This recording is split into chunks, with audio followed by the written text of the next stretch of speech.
या तो सरकार ये सोच करके बैठी है कि हम शिक्षा मित्रों को एक एक करके इसी तरह अवसाद के चलते उनको हम मृत्यु करने के लिए बाध्य कर देंगे। प्राथमिक विद्यालय थे, उसके लटके तालों को और किसी ने खोलने का काम किया था तो वो शिक्षा मित्र थे, और शिक्षा मित्र से शिक्षा देने का काम नहीं कर रहा। शिक्षा मित्रों से जनगणना, बाल गणना, मध्याह्न भोजन से लेकर हर काम शिक्षा मित्रों से लिया जा रहा है। उनकी मृत्यु हुई है, जिन्होंने सुसाइड किया है पूरा इसमें लिख करके पूरी डायरी भरी पड़ी है।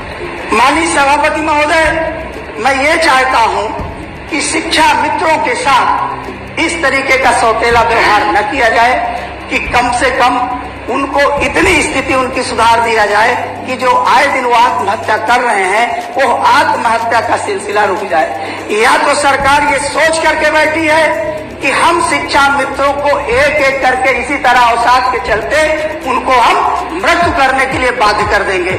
निश्चित तौर पर इस लोक महत्व के विषय पर मैं सदन की कार्रवाई रोक करके चर्चा कराने की मांग करता हूं।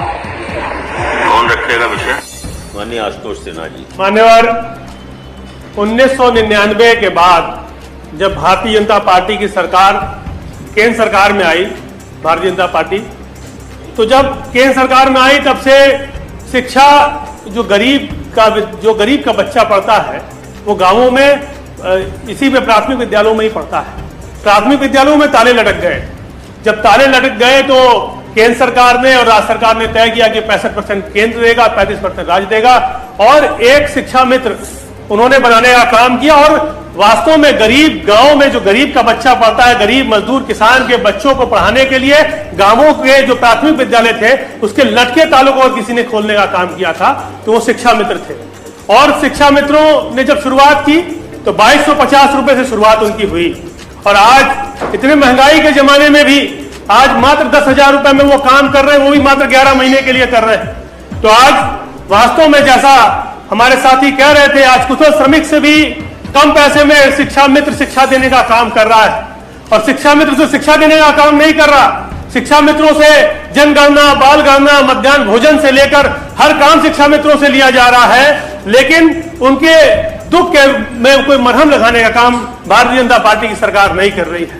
मैं आपसे बड़े विनम्रता से बताना चाहता हूं माननीय सभापति जी, 2017 में जब विधानसभा के चुनाव चल रहे थे तो हमारे देश के आदरणीय प्रधानमंत्री जी ने बनारस में ये बात कही कि अगर उच्चतम न्यायालय से भी अगर इनको राहत मिलेगी या नहीं मिलेगी, लेकिन भारतीय जनता पार्टी की सरकार इनके साथ खड़ी है। उनके कहने का मतलब ये था कि अगर सुप्रीम कोर्ट से भी उनको न्याय नहीं मिल पाएगा और लगेगा कि उनके पक्ष में निर्णय नहीं आया है तो ये अध्यादेश लाएंगे, अध्यादेश लाकर इनको नियमित करने का काम करेंगे।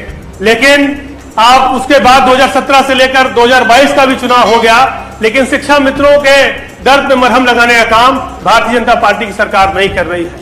आप यही हमारे सदन में पूर्व मुख्यमंत्री थे आदरणीय दिनेश शर्मा जी, उनके नेतृत्व में भी एक कमेटी बन गई जो शिक्षा मित्रों के राहत देने के बारे में, जिनके एक कमेटी बना दी गई कि वो तय करेगी क्या होना है, लेकिन उस कमेटी की रिपोर्ट भी आज तक नहीं आ पाई इस सदन में। मैं माननीय सभापति जी आपके माध्यम से सरकार से जानना चाहता हूं कि उस कमेटी की क्या रिपोर्ट है, क्या उस कमेटी ने रिपोर्ट तय की, क्योंकि शिक्षा मित्रों के मामले में मैं कुछ बहुत महत्वपूर्ण मांगे हैं। मैं ज्यादा कुछ न कहते हुए सिर्फ पॉइंट पे बात करना चाह रहा हूं। जो 2-4 महत्वपूर्ण मांगे 5 मिनट हैं वो मैं आपके समक्ष, इस सदन के समक्ष रखना चाहता हूं कि संशोधित अध्यादेश लाकर पुनः शिक्षा मित्रों को सहायक अध्यापक के पद पर बहाल किया जाए। भारत का राजपत्र 10 अगस्त 2017 लागू हो। समान काम का समान वेतन लागू कर 62 वर्ष हेतु इनकी सेवा नियमावली बनाई जाए। एनसीटीई के 23 अगस्त 2010 के पैरा 4 में शिक्षा मित्रों को शामिल करते हुए शिक्षा मित्रों को अध्यादेश लाकर टीटी की परीक्षा से छूट प्रदान की जाए।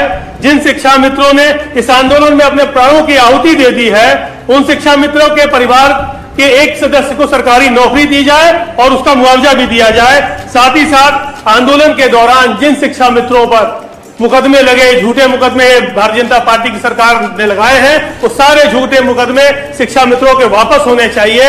मैं 2 शब्द कहते हुए अपनी बात खत्म करना चाहता हूं कि यूपी के शिक्षा मित्रों का हुआ हाल बेहाल है। वर्षों की सेवा का फल मिला बहुत कमाल है।